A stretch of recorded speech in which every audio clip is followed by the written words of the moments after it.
Ikalawang Kabanata. Anak, tanggapin at ingatan mo sa iyong puso ang mga itinuturo at iniuutos ko sa iyo.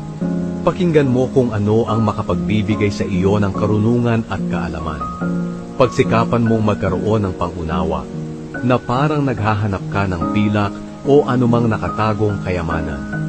Kung gagawin mo ito, malalaman mo kung ano ang pagkatakot sa Panginoon at mauunawaan mo ang tungkol sa Kanya. Sapagkat ang Panginoon ang nagbibigay ng karunungan, kaalaman at ng pangunawa.